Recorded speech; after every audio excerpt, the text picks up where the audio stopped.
Let us pray. Almighty God, your only Son, begotten from all ages, humbled himself as a child in Nazareth and became subject to Mary and Joseph. Grant that we may learn from his example to embrace your will in all things, and holding fast to the dignity of all, serve our lowly brothers and sisters with open hands and gentle heart. Through our Lord Jesus Christ, your Son, who lives and reigns with you in the unity of the Holy Spirit, God forever and ever.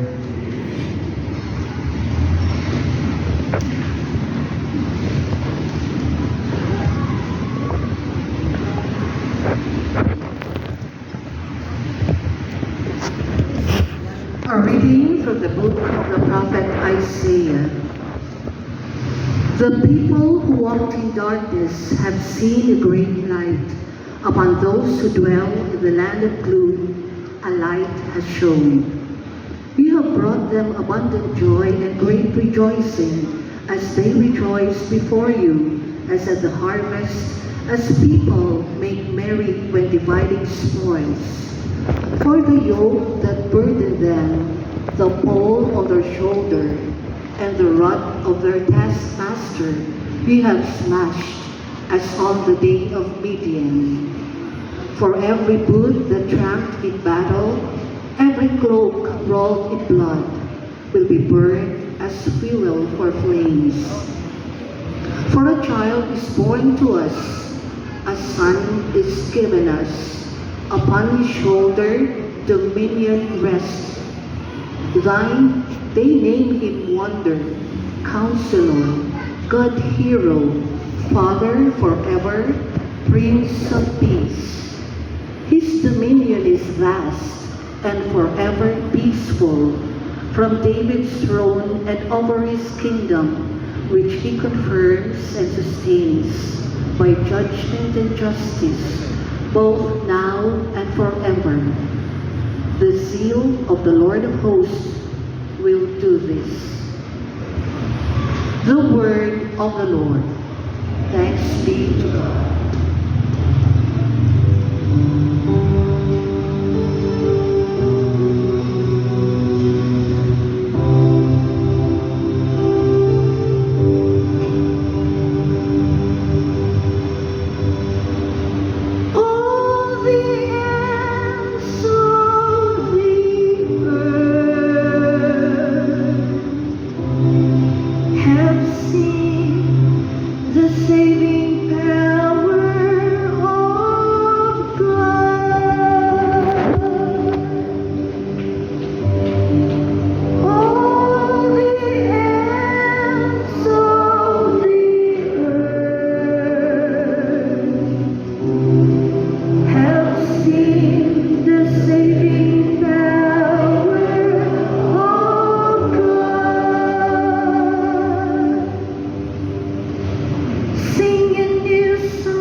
Salvation.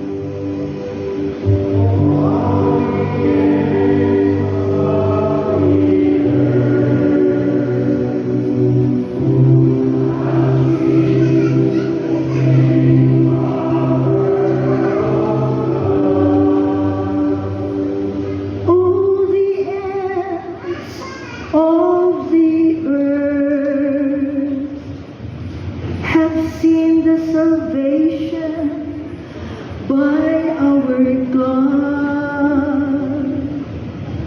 Shout to the Lord, all the earth. Ring out your joy.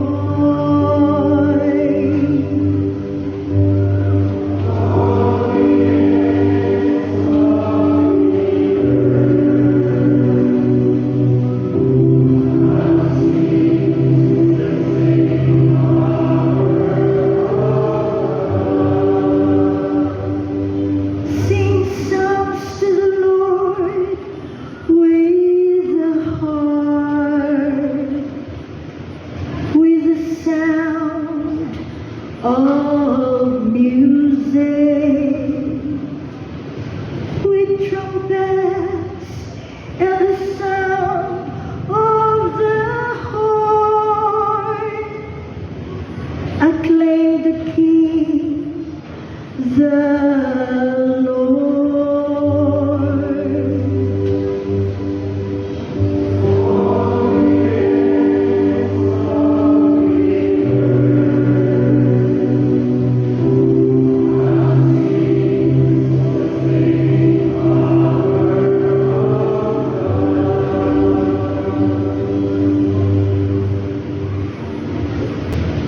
A reading from the letter of St. Paul to the Ephesians. Blessed be the God and Father of our Lord Jesus Christ, who has blessed us in Christ with every spiritual blessing in the heavens, as He chose us in Him before the foundation of the world, to be holy and without blemish before Him. In love, He destined us for adoption to Himself through Jesus Christ, in accord with the favor of His will, for the praise of the glory of His grace, that He granted us in the Beloved. Therefore, I too, hearing of your faith in the Lord Jesus, and of your love for all the holy ones, do not cease giving thanks for you, remembering you in my prayers, that the God of our Lord Jesus Christ, the Father of glory, may give you a spirit of wisdom and revelation, resulting in knowledge of Him. May the eyes of your hearts be enlightened, that you may know what is the hope that belongs to His call, what are the riches of His glory in His inheritance among the holy ones. The word of the Lord.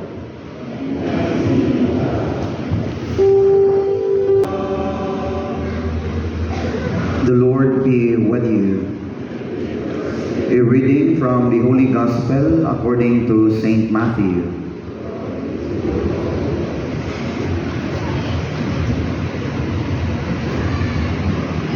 The disciples approached Jesus and said, "Who is the greatest in the kingdom of heaven?" He called a child over, placed it in their midst, and said, "Amen, I say to you, unless you turn and become like children, you will not enter the kingdom of heaven.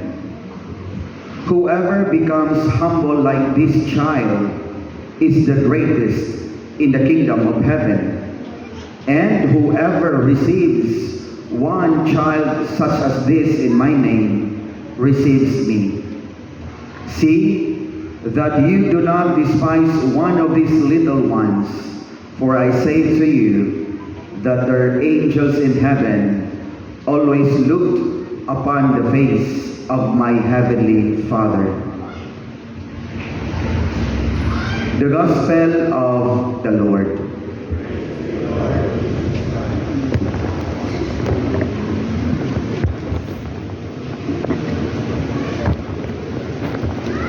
There are three good reasons why we celebrate the feast of Senior Santo Niño. The first reason is historical reason. Historical because if the first missionary were not able to reach in our country, especially in Cebu, we are not Catholics now. So ang ilahang pag-abot diri sa Sugbo, the first missionary, nakatabang na itong dako nga nung nahimo tang mga Katoliko. So ang pag-abot sa Santo Niño dinhi sa Sugbo, sinugdanan sa Kristyanismo hangtod ang tibuok nasod nahimong mga Kristiyanos. So we cannot separate the Santo Niño from our Christianity in our country. Kay pag-abot diri sa Santo Niño sa Sugbo, kini sa Mindanao daghan ng Muslim, sa Manila daghan na pong Muslim. Apan ang kanindot, pag-abot sa Santo Niño dinhi sa Sugbo, nga hinahinay, nagpabunyag ang mga tao, mao na nga 80% sa ato ang katawhan sa nasod nahimong mga Kristiyanos. Historical reason. Mao na nga sa atong mga balay, sa atong mga opisina, sa atong mga sakyanan, ang uban na asabag na agitay imahin ni Senior Santo Niño. Tungod kay Senior Santo Niño, nahimo tag-unsa ta karon. Historical reason. Ikaduha nga rason, dogmatic reason. What is a dogma? A dogma is a Catholic teaching that we must and should believe. Pagtulunan na kinahanglan, angay na itong tuungan. Ug unsa man yung pagtulunan na, susama po ni sa Pasko, that our God became a human being, a little child. Not a man who became a God, but a God who became a human being. Ginoo nga nagpakataway. He became a human being to save humanity. He became a human being so that the human being could share His divinity. Nagpakatao ang Ginoo aron kita iyang luwason. Nagpakatao ang Ginoo aron ang mga tao makaambit sa pagkabalaan sa Ginoo. Dogmatic reason. Ikatulo nga rason, the youthfulness of our country. We Filipinos, we love life. We love new life. We love children. Bisag asa ta mo adto, adto tag mall, adto tag mga merkado, adto tag simbahan, asa ta manuroy, mga ligog dagat, ato gyud pakayugon ang atong mga kabataan, atong mga anak. Ato yung dadon. Why? Because we love children. Ganahan kita mga bata, no? Bisag dili ato ang bata, ganahan kita mo makigduwa, mo hagwa-hagwa. Unya, daghan kitang kabataan. 60% of our population is made up of young people. No? Ingon anak kanindot ang atong nasod, ganahan kitang mga bata. No? So these three reasons, historical reason, dogmatic reason, and the youthfulness of our country would lead us into three challenges. The first challenge is that we may able to catch and pass the zeal, the bravery of the first missionary who came into our country. Ang ilang kaisog ba sa pagdala sa pagtuo o pagsangyaw sa Ginoo. Kay imagine, ni atong September 20, 1519, Magellan and his companions, 270 of them, departed Spain, o 1519 ha, unya naabot sila diri sa Pilipinas, March 16, 1521. Pila ka buwan nga biyahe? 18 months.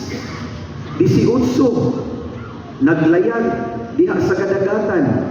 Kada ganing mo biyahe ta from Cebu to Manila, magsakay tag barko 22 oras. Perting dugaya, kapuyan na ta. And imagine those 18 months. Unya, nibiyahe sila dito 5 kabuk barko.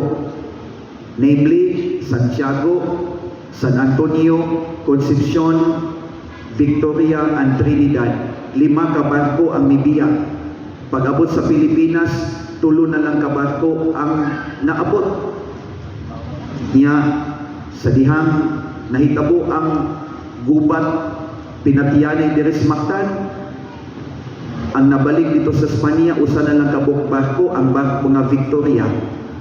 Niya, out of 270 people, ang nahabilin 18 na lang. 18 na lang katao ang nakapauli dito sa Spain. The rest were killed, died. Ug ato utang makita ba nga kinabuhi ang gigahin niya itong first missionary. Kahadlok, kahangawa, kalisod, kakapoy. Just to bring the image of Senior Santo Niño here in Cebu to evangelize the people. Muna nga ato unta nang makuha ang ilang kaisog. Di kay kung ulan-ulan, di sa tamo simpa, kay mahadlok sipunon. Ingon ana ta kaisog o katalawan. No, sa atong pagtuo nga bisag nagtaligsik, adi lang mo simba ko kay taligsik. Hadlok tas taligsik no nakahinumdom ko atong baha, bago magyudong bagyo kusog kay baha. Dihay usa ka pamilya naanod dito sila gidala atubangan sa simbahan. Grabing baha. Bungkag ilang balay, tibuok pamilya, naa ang papa, naa ang mama, naa ang tulong ka anak. Pag-abot simbahan, anod sila dito sila gidagsa atubangan simbahan, kunting hilak sa asawa. O miingon ang panaday, ayaw hilak. Kay bisag naguba atong balay, maningkamot kong trabaho, magsigdog overtime. Ang hilak lang yapong asawa, ni samot og hilak o.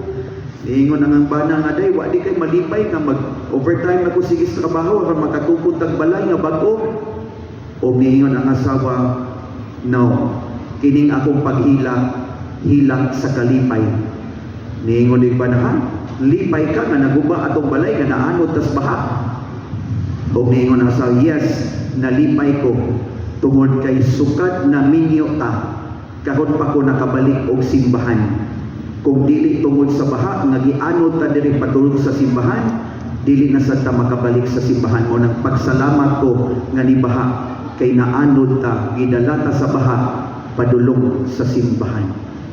So daghang mga Kristiyanos, mga Katoliko, nga wala nila puy ang ilang pagtuo. Human sa bunyag o human sa kasal, dili na nato makitaan sa simbahan, dili na sa nato mahibaw-an nga sila na nag-ampo. So how courageous we are, how brave we are in expressing our faith, in proclaiming our faith. So ato unta nang makuha ang kaisog sa first missionary. Ikaduha nga challenge is to love those who are little in our society.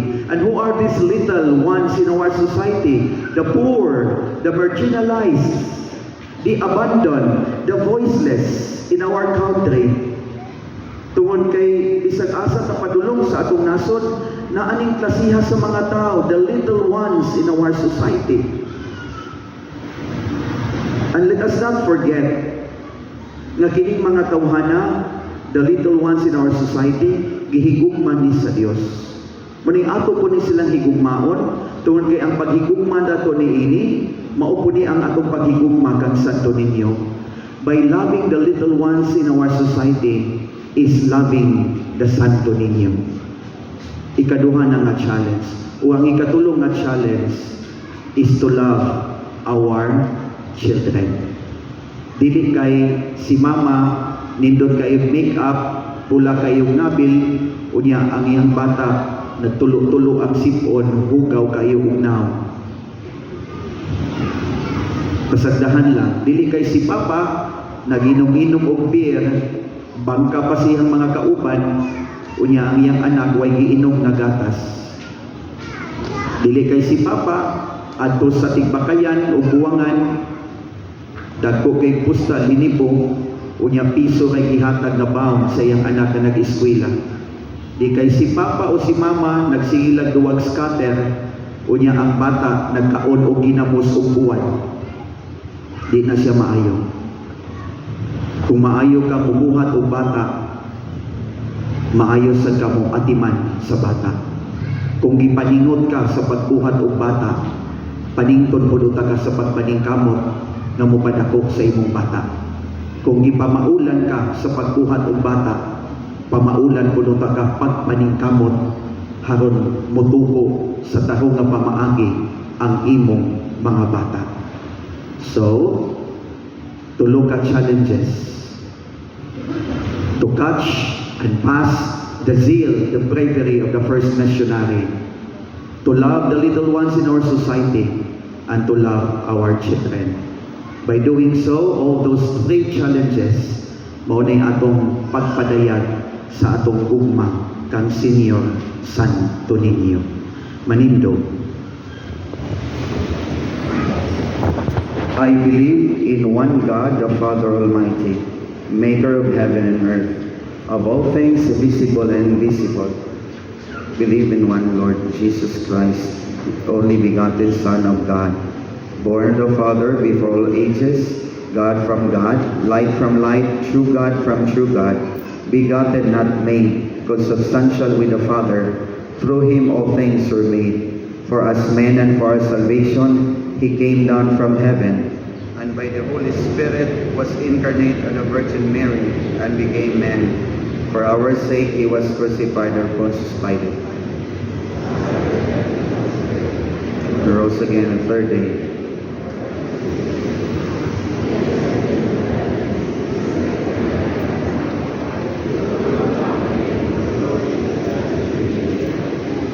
His kingdom will have no end.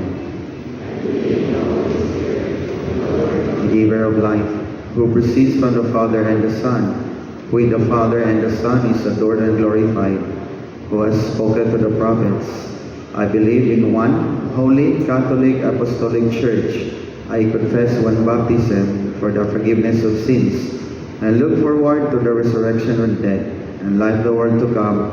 Amen. Brothers and sisters, let us ask our Father in heaven for the blessings he has destined for us through Jesus Christ, his Son, and our Lord. Let us draw to him with the confidence of little children as we say, Eternal Father, listen to the prayer of your children. Eternal Father, listen to the prayer of your children.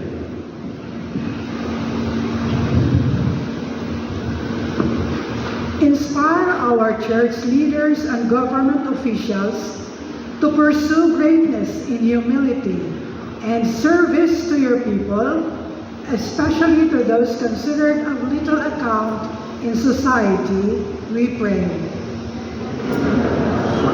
Listen to the prayer of your children. May our devotion to the Santo Niño be manifested not only by our popular piety, but above all, by our trust in God, by our simplicity of life, and our love and concern for the children, we pray. Eternal Father, listen to the prayer of your children. Spare our people from natural calamities, fire, floods, typhoons, and earthquakes. May there be an end to systematic corruption that traps our people in poverty and other social ills, we pray.